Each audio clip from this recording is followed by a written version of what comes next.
سلامونه او احترامات یو ځل بیا د نوي ویډیو سره. دا ځل هم چکر والی و د خیبر یو ښکلي علاقې شنکو له.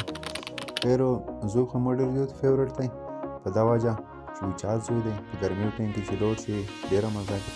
په دا ویډیو کې راسره ملګري وو جمشید افریدي، جاوید افریدي او انس او وړوکی جمشید. دا روسرا وو، ډېره مزه یې وکړه. محمد ایت هم ډریور وو. ښه ملګري شروعات څه دارنګې وشولو چې مونږ روغلو په نیر باندې ودرېدو. دلته کې مې سامان وغوښتلو. دا زه یم چې تبیدلی شم، کتره مې تو کړي دو. بیا داسې وشولو چې سیده روان شو د شنکو طرف باندې. مخکې مې نه کلیپ راخیستی و. په لیاره کې څه به یې ته ویم چې وړاوند کې ادې سا مخې لروله. چینچي ډریور به بس ګیر لګولو او وروسته مخکې به یې نه کتل، خو غلطي مونږ نه وه، د ټیکسي والا وه چې داسې وړوکه غوندې کې اکسیډنټ هم پکې وشو. الله خیر کړلو چې مخکې لوړلو روډ ډېر زبردست او ډېر خوندور و.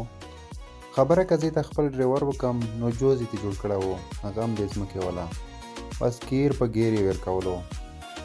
ډېر مزل نه پاس اخر کار مونږ ورسېدو شنکو له، چې کوم د شنکو ډپې دي دا لر ورسېدو.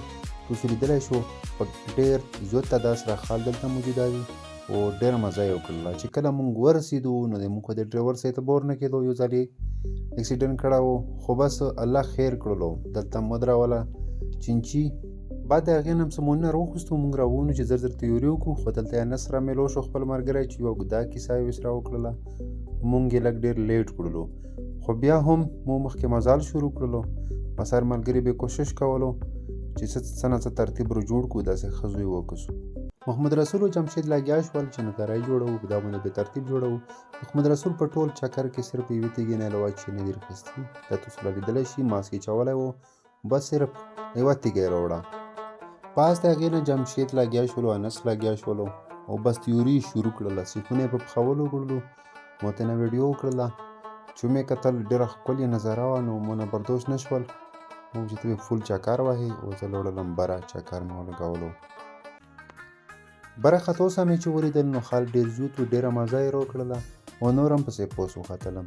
چې نور پوس پسې وختلم نو مو وویل چې د خلکو سره بې خبرې کوې. کیمرامین ورته وویل چې زه شرمېږم، زه خو دې نه ویډیو نه کوم، خو په څه چال مې روزي کړو، د خلکو سره مې خبرې وکړلې. هغه ویډیو مې الریډي اپلوډ کړی دو، هم تاسو کتلی شو. د بره خطو سره ورته محمد ایت اشاره وکړله چې څومره خلک راغلي ټوله لیده شي. مخکې ورته روان شولو، بس په خلکو هم سلومونه شروع کړل او بس سفر شروع شولو، بس هسې ختلو پسې. چې قسم پوس چې وختلو پیژنګالو کسان پکې راغلو. محمد ایت نه بیا پټ شولو، ویلې زه دې پکې نور نه یم او ته د خپلې ویډیوګانې کوه. بس هغې نه بعد زه پوس وختل.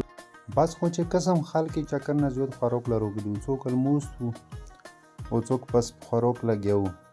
سلنډر مې پکې ولیدلو، ډېره مزه یې راکړه، دا مې پکې نسکیر کړو، لګېدلی و او ډېر ښکلی مناظر و. دا زوی مو ډېر خوښ شولو، یقیني ته یم. و دا مو فرست ټایم و چې زه د جمعې په ورځ دغه زوی له چکر له لاړلم.